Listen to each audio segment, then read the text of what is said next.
Well, Melissa, it is so good to be here with you. Thank you for having me.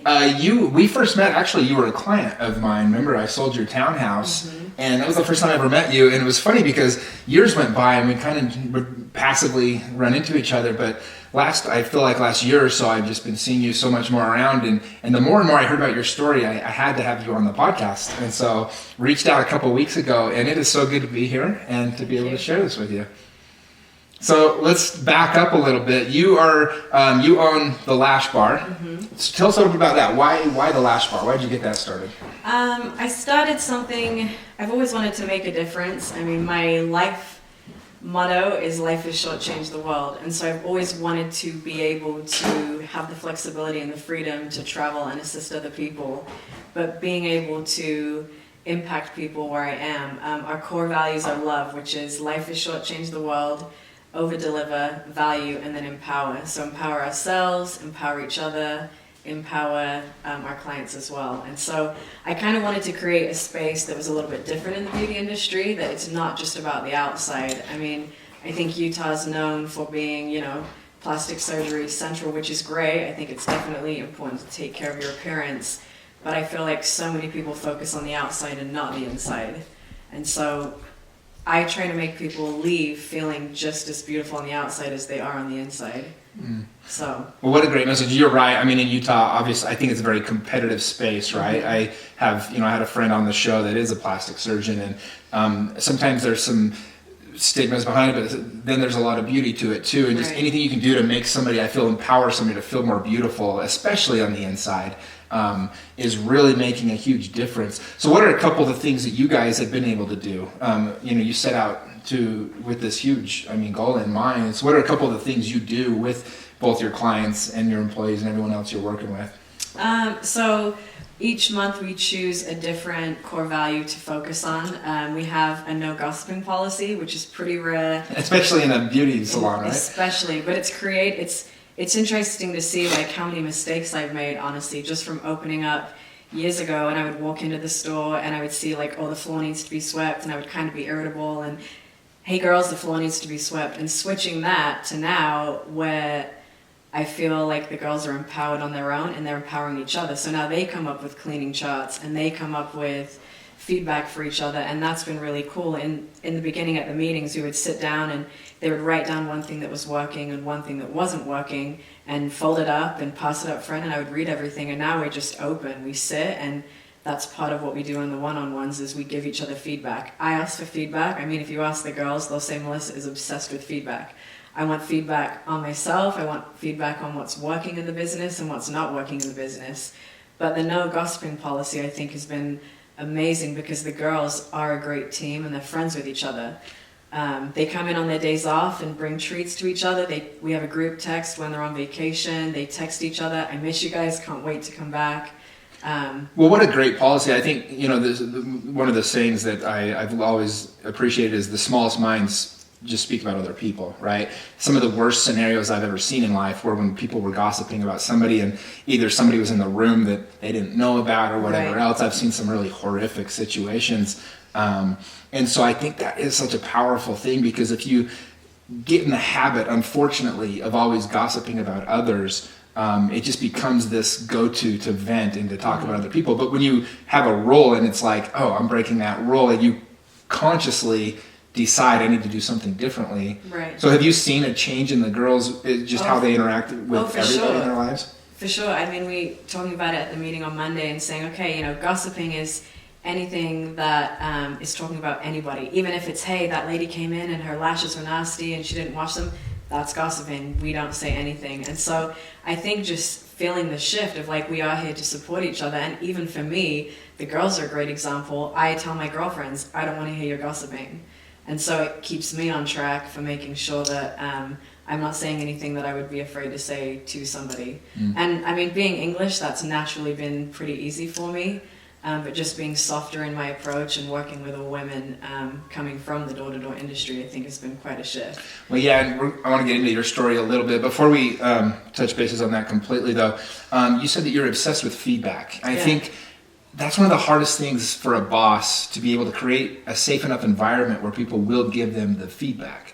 So I guess what are some of the things that you did in order to create that kind of environment? Because I think that's so valuable, but for me it's really hard. I feel like I create a safe environment with people where they can give me feedback, but then sometimes they say they're still, for whatever reason, don't feel comfortable doing that. Yeah, and I'm not saying I've created a perfect way of doing it, but I do think, that's somebody else's choice. And I've talked to girls that have gone on to work somewhere else, and we've sat down and they've brought up some challenges right after they've given their 2 weeks. And I've always said, hey, my advice to you, I challenge you next time to share that. Confrontation, it doesn't have to be this. I mean, the way I grew up was not probably the most loving environment. And so I think putting up walls and shutting down was something that was pretty normal for me and felt safe. And so it was either this extreme of screaming and yelling or just hiding it all in. And so learning over the years that it's okay to share and it's okay to say how you feel and have these feelings and sit in them and then let it go. Like, I love John C. Maxwell. He says, I give myself 24 hours to celebrate and 24 hours to cry over a failure, and then I move on. And so feelings are good. Anger, sadness, happiness, anything is great, but just feeling it and then letting it go. I did a personal development course, Impact, actually in Draper. I came back from a trip to Africa over a year and a half ago, and I answered the front desk phone, and the lady said, hey, one of my lashes fell out. And I literally froze on the phone, and I just went silent, and I thought, oh my goodness, I was just with all these people that have no food and no clothing, and they have nothing, and what have I created? Like, I've created a bunch of monsters, honestly. And it was really difficult for me because I wanted to feel what I felt in Africa. It's so easy. I mean, it's just love everywhere you go, and they see the positive and they don't know where the next meal is, and they're hand washing their clothes, and it's the same outfit they're wearing every week. And then coming back to Highland and being in this, and I honestly just felt like I'm not being in Utah, I'm not a wife, I'm not a mom, I don't have children, and what am I? Like, when I become that, then I'll be enough. And so I went through that personal development course, and I realized, like, it's okay, I can just be, and that's enough. And it seriously just shifted everything. I went from just getting rid of expectations. I got rid of putting pressure on myself. I mean, my friend turned 30 and she said at her birthday party, hey, have you frozen your eggs yet? And I said, what are you talking about? And 2 years ago I said, oh no, is that what you're doing? I'll do it too. But instead I just said, no, I'm good, and just let it go. So I took the pressure off of myself, and now I just don't take it from anybody else. And so it's been really freeing. I feel like, I grew up with a lot of fear and shame and guilt, and just letting it go. Well, and knowing you pretty well now, I mean, again, I've spent a lot of time around you the last, year and a half. I feel like you do make other people feel accepted in any environment. And I think that is, like, growing up, I always say that most of the pain that we feel is self-inflicted from our own expectations of what our lives need to look like, what our lives need to be. And so if you can truly get outside of that, right, and just realize that my life doesn't have to be anything. It doesn't have to look like anything. There's very few things that can cause that true pain if you can actually get to that spot. Because most people, at the end of the day, I think ultimately want us to be happy. Unfortunately, a lot of people think they have their own idea of what the happiness looks like for us. Right. And so they put this expectation. But so for you, I mean, you now espouse that in your daily life. You said growing up you had a very tough childhood. At what point, I guess, did you decide, because you grew up in England, growing up in England, at what point did you decide, I'm going to go do something completely on the other side of the world, I'm going to change? So I moved to Seattle with my family, and then I was a professional musician when I was 13, and I kind of played all over the place, played for all different religions, all different churches, the piano and the organ. My mom would make us practice, and so she'd set the timer for 30 minutes, and I hated it, and so I would play every other song in the book except for the one I was asked to practice, just because I'm stubborn. And so I could sight read anything. So, I was getting paid really well as a child. My dad would drive me, and they'd put the music in front of me and I could play.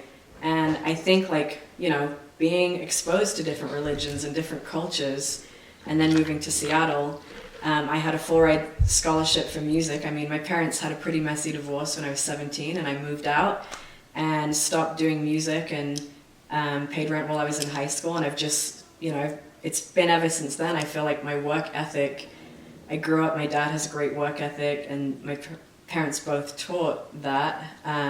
But I can see how that's affected me. So at this point, I mean, yeah, because music, to be that exceptional at music, I know what kind of work ethic that takes. I mean, how many hours a day were you practicing, or per week, I guess? I mean, to be honest, not enough. I mean, both of my parents are musicians. I'm related to Johann Sebastian Bach, so really, like, it really is in my blood. I mean, it was easy. And then I played in Seattle Youth Symphony, and I had Bell's palsy, like half my face was paralyzed for a couple of years.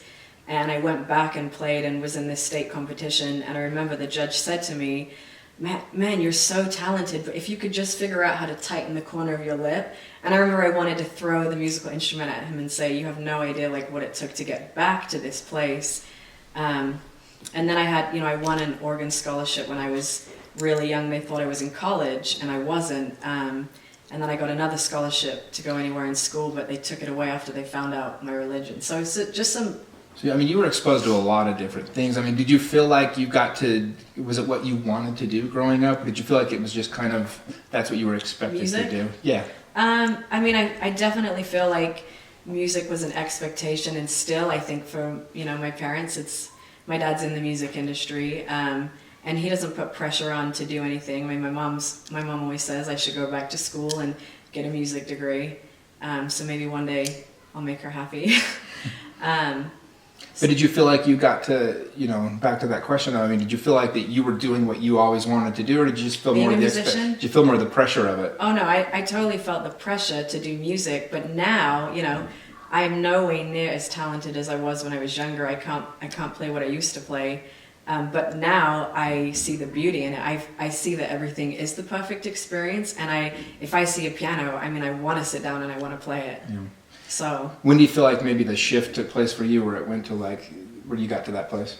I think I had a hard time when my parents got divorced, and I kind of wanted to do things just to go against the grain just because it's what I was told to do. And then I realized that isn't what happiness is. I mean, happiness is being true to myself. So if I see a piano now and I want to play it, I'll play it. If I'm being true to myself. And so I think just being authentic, and really being authentic, it's very difficult.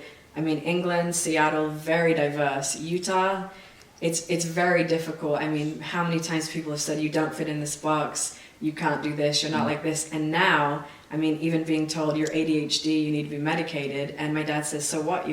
You have more energy than most people. And look, why I can get up at 4:30 in the morning and go to the gym when people are still sleeping. Yeah, one of my favorite quotes is Dave Neeleman, the founder of JetBlue, because he, same thing, had ADHD, and people would say to him all the time, you need to be medicated for this. And he said, why? Then I'd be just like all you people. Exactly. So it's just seeing that as a blessing instead of something that's holding me back. I've been told, even when I wanted to start the business, how many of my good friends said, don't do it. The rent's too high, it's an old building, it's not a very smart idea, you don't have a business degree, you don't have any degree.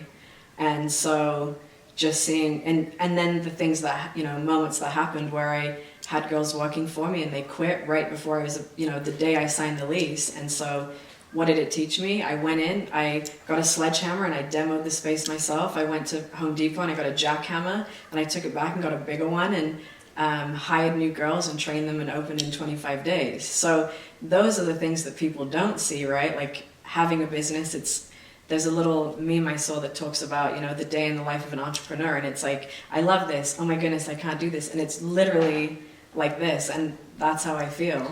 Well, I think one of the reasons why I've always appreciated you, it just seems like I've always just loved kind of what you do, is you remind me a little bit of myself in the sense that I feel like you have a huge heart and a rebel spirit. And that's a great, fun combination of a human being, right? Yeah.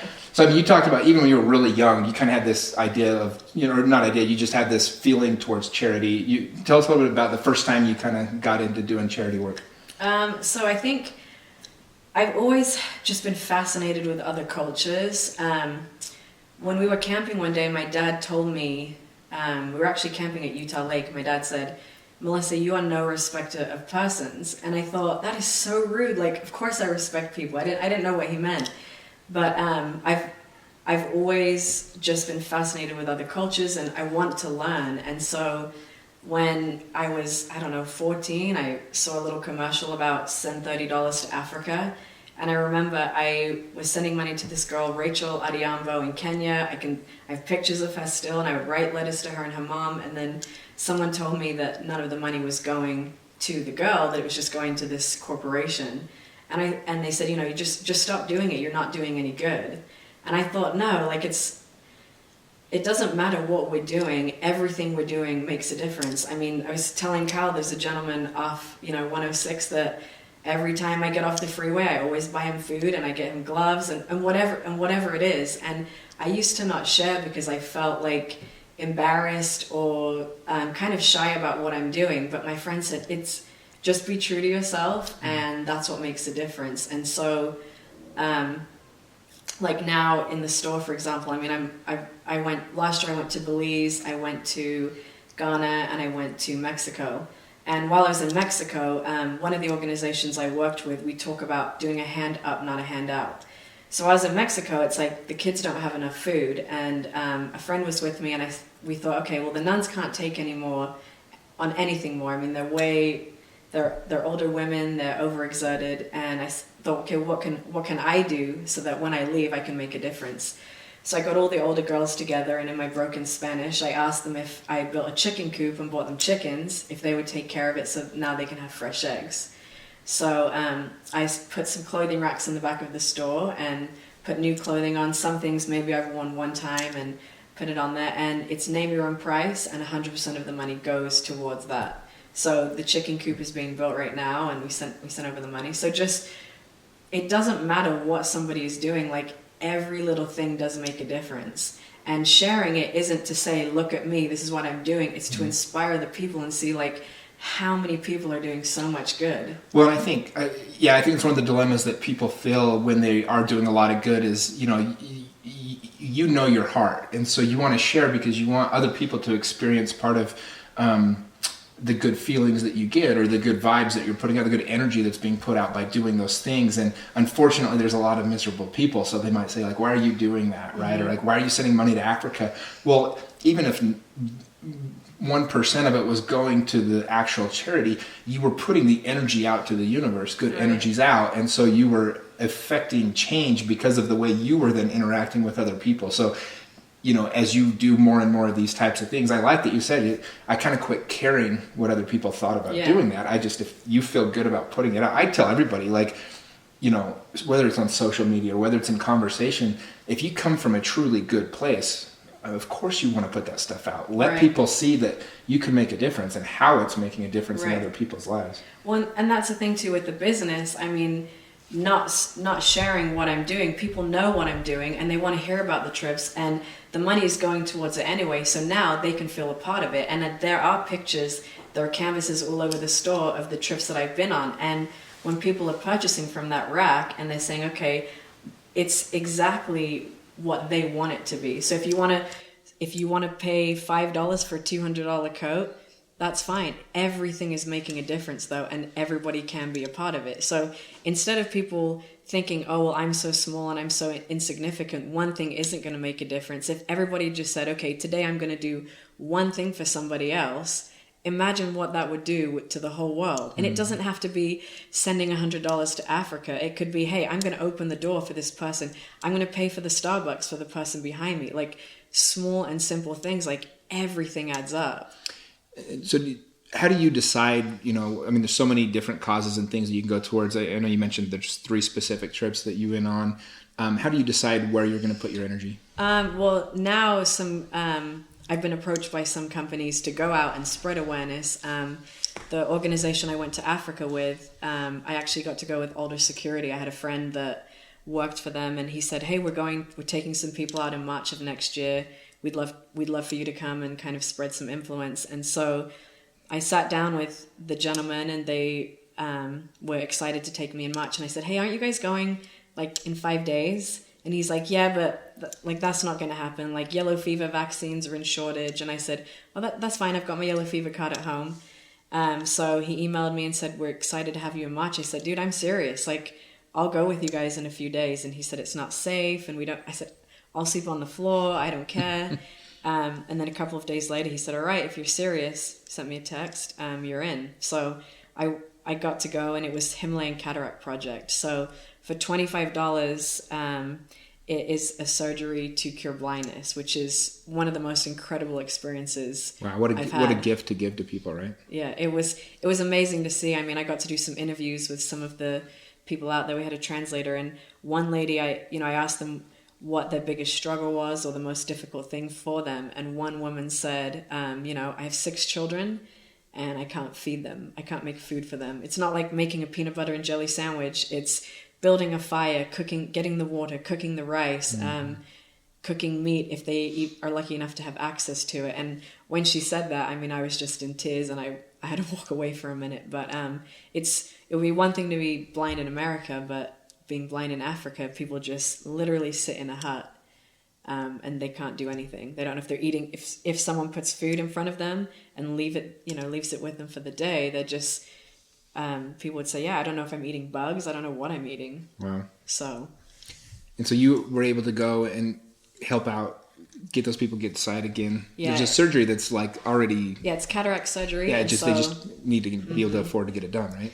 No, it was actually paid for. So right. I mean, that's what's keeping them from being able to do it. It doesn't exist there essentially. Exactly. For what they have. And there are some hospitals that do it, but just the amount that we were able to do in such a short amount of time. I mean, they go and they get the test done, and then the next morning you take off their eye patches and they can see, and it is like it's one of the most beautiful experiences I've been able to witness. Yeah. So. Well, what a gift. Well, so in your, at the Lash Bar, do the other women that work there with you, do they have an opportunity to kind of go and do these things or to contribute to the trips as well? Yeah, I would love to, shut the store down for a month and take everyone to Africa. Some of the things we've implemented, other than that, is getting more products that are like fair trade. So we have some stuff from India, and it's made out of recycled saris. So if the women get a hole in their saris, their headdresses, then they take them and they cover these wooden beads, and they have bracelets and scrunchies. And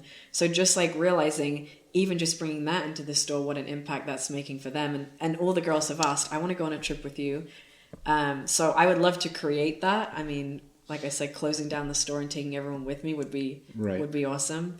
Well, what are a couple? Because very ambitious. Like a lot of you, a lot of people told you can't do this. The Lash Bar, you can't do this business.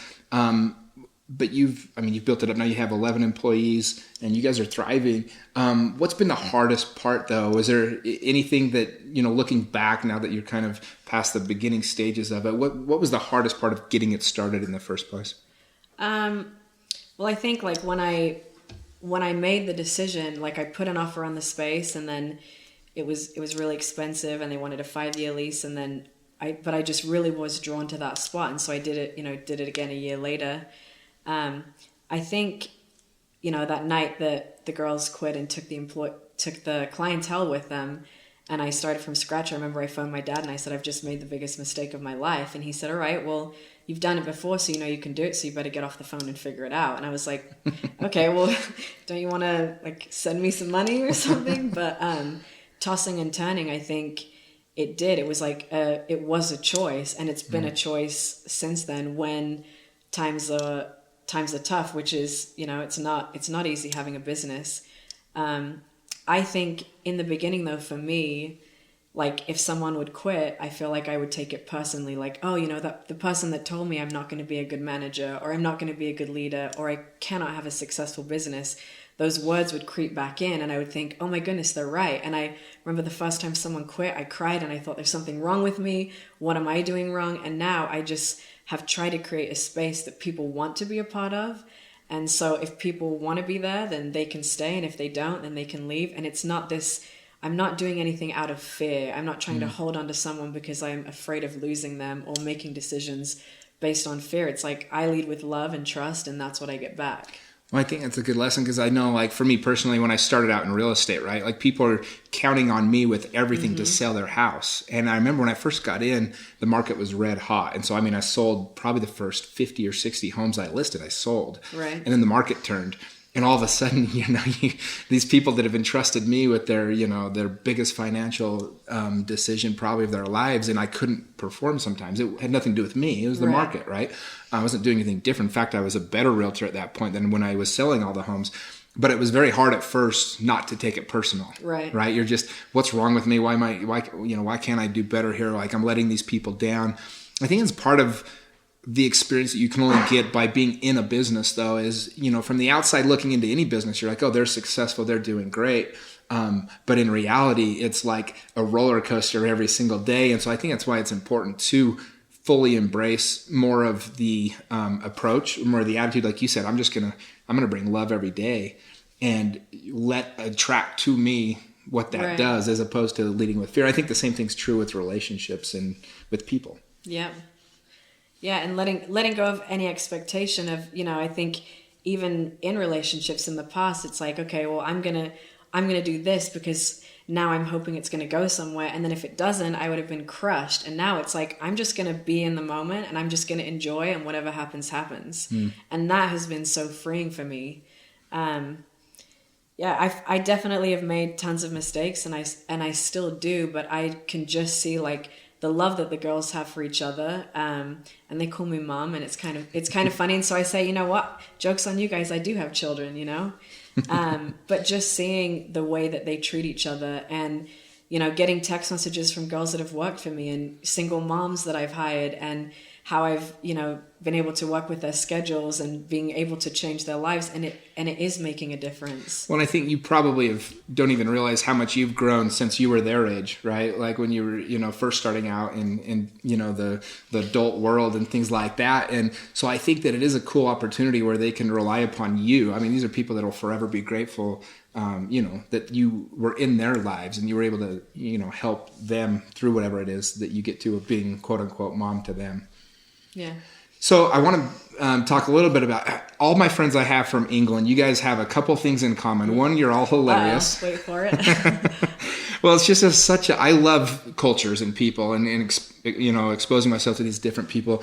And English people are very blunt, which I can really appreciate. I think it's not always the approach that you get from an everyday person. And so I always can appreciate that. But what was the biggest difference for you? What's the hardest thing that you had to experience coming to the United States, and maybe Utah specifically, from England that's different?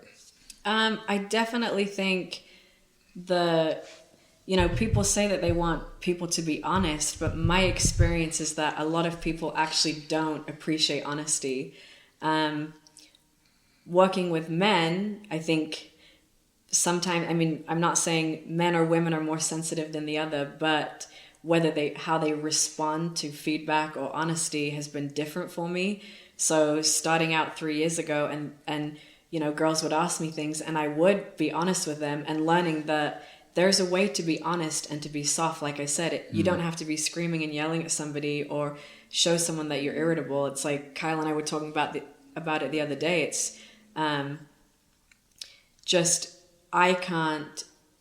I can't control how you act, how anybody else acts, but I can control how I react to anything.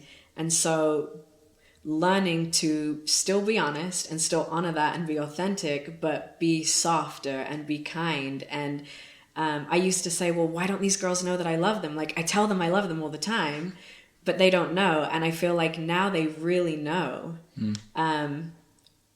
Not because I'm saying over and over again, I love you and I care about you, but because I'm empowering rather than telling people what to do. So yeah, I think there's an old saying, it's like everybody wants you to be honest as long as it's what they want to hear, right? Yeah, and I mean, how difficult was it for me the first time, I sat in a room and I was given really honest feedback about my behavior, and instead of saying, well, you guys are wrong because that's not how I feel. It was really cool for me to say, no, like the reason I walked into a room and sat in the corner is not because I think I'm better than you, but because I don't want to feel judged, you know? So just being honest and seeing, okay, but this is how you perceive me. If 1,000 people perceive you one way and you're not open to it, then there's an issue. Yeah, a buddy said to me the other day, he's like, is it wild to think about that every single person that knows you, you are a different creation in their mind. Each single person has a different view of you as what you are, right? And so it's like you can see 100 different people can see an accident and they all going to tell it a different way. Right. So I guess you've learned a lot about communication and kind of being able to open up and do these things and create good environments.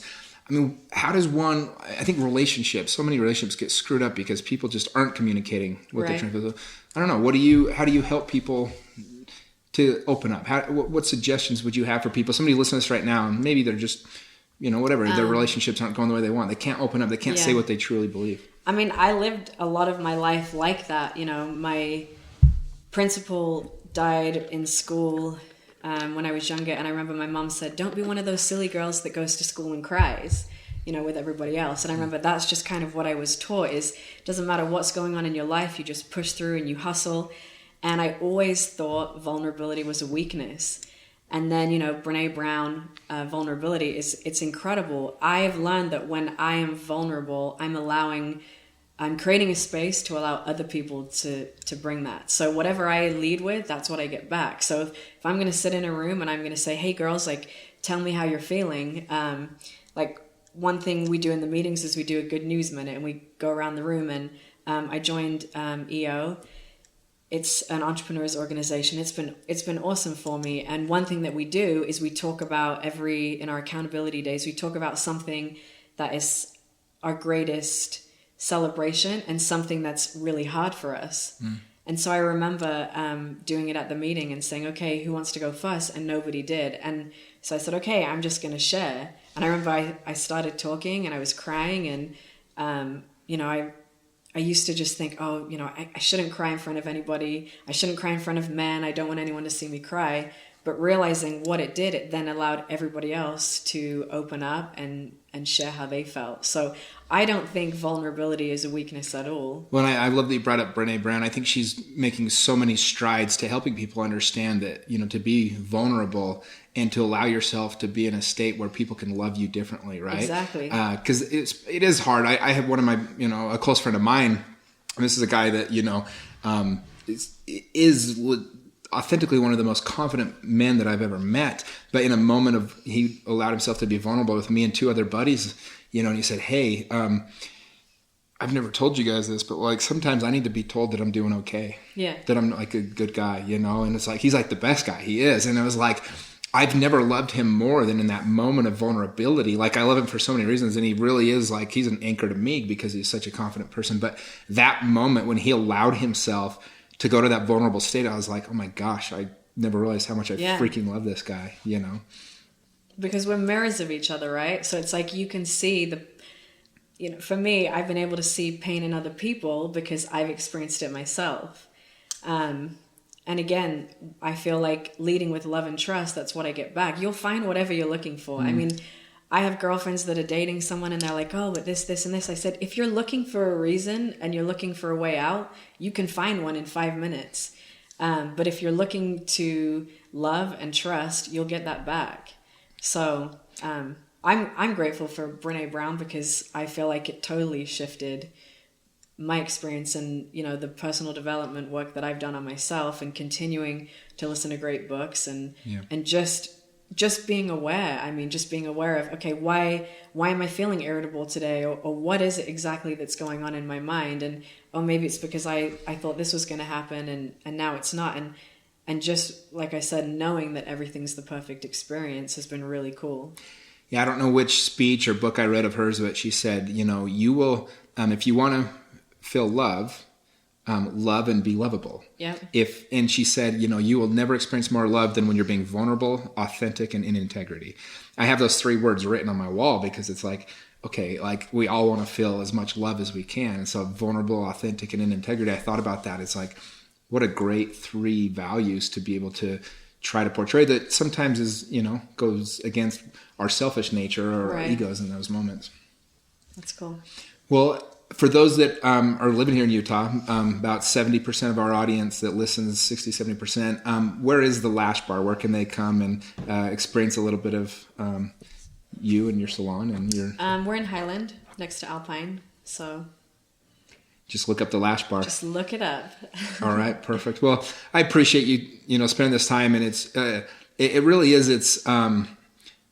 I think people that have traveled and people that have been exposed to these different cultures, you just have a different feeling and a different ability to reach people, I guess. And so I think you being on the podcast is one of the reasons I wanted to do this, because you really do. Any room you walk in, people authentically can be themselves around you and know that they're going to feel loved. And so I think that's something you have expressed very well. Thank you. And I think that anybody can create that, right? Like, it's not, if that's been created with me, you can create it on your own. Anybody can create anything, and you can have anything that you want. And so I just appreciate you taking the time to talk to me. So awesome. Well, thank you so much. Thanks, Jimmy.